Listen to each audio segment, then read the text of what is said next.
लकल हम्द या अल्लाह अस्सलातु वस्सलामु अलैका या रसूल अल्लाह अम्मा बाद।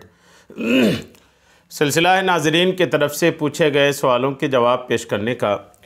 हमारे नाज़रीन में से एक ख़ातून है जिन्होंने ये पूछा है कि क्या औरत एतिकाफ़ के दिनों में अपने बच्चे का काम कर सकती है।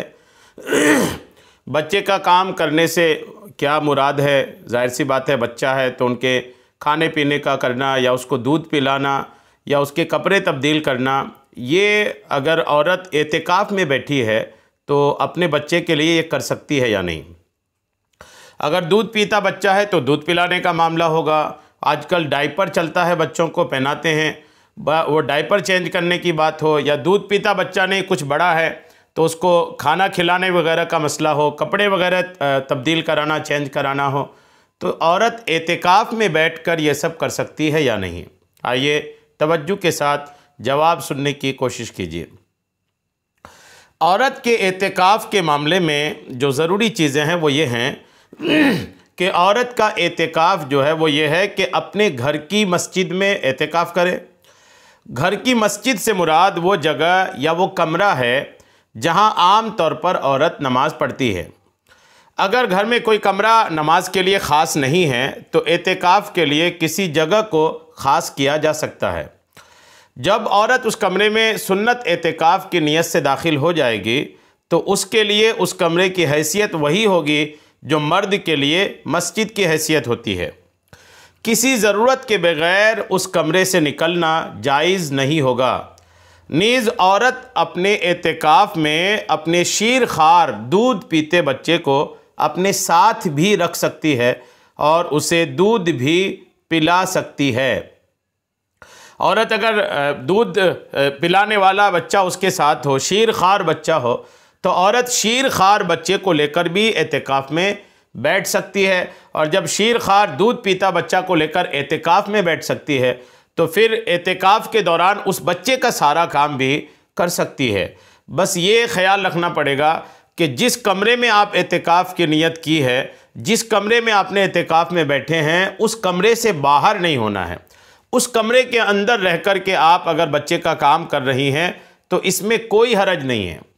यहाँ तक कि उस कमरे में अगर शीर खार बच्चा साथ में है, बच्चा पेशाब कर दिया या बच्चा डायपर पहना है उसमें पाखाना कर दिया, डायपर चेंज करने की बात आए तो उस में डायपर एतिकाफ़ की हालत में डायपर भी चेंज कर सकते हैं। पेशाब कर दिया तो अपने कपड़े भी बदल सकते हैं। ये सारा कुछ जो औरत एक करती है माँ की हैसियत से, एतिकाफ़ के दिनों में एतिकाफ़ के कमरे में भी ये सारा कुछ वो कर सकती है।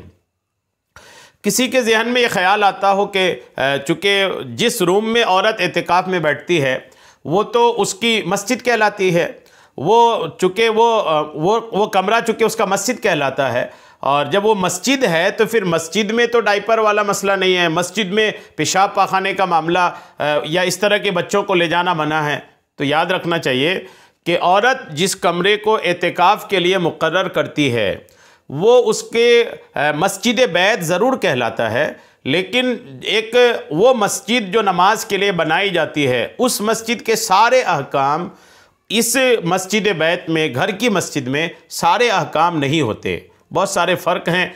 उसी में से एक फ़र्क ये भी है कि मस्जिद जो उमूमन नमाज के लिए बनाई जाती है वहाँ पर तो डायपर वाला बच्चा भी नहीं ले जाना चाहिए, पेशाब पाखाने के मामला से भी दूर होना चाहिए। लेकिन मस्जिद बैत जो है, घर की मस्जिद जो है, इसमें दूध पीता बच्चा माँ के साथ रह सकती है। बिस्तर में पेशाब कर दिया तब भी औरत के एतिकाफ़ में कोई फ़र्क नहीं पड़ेगा।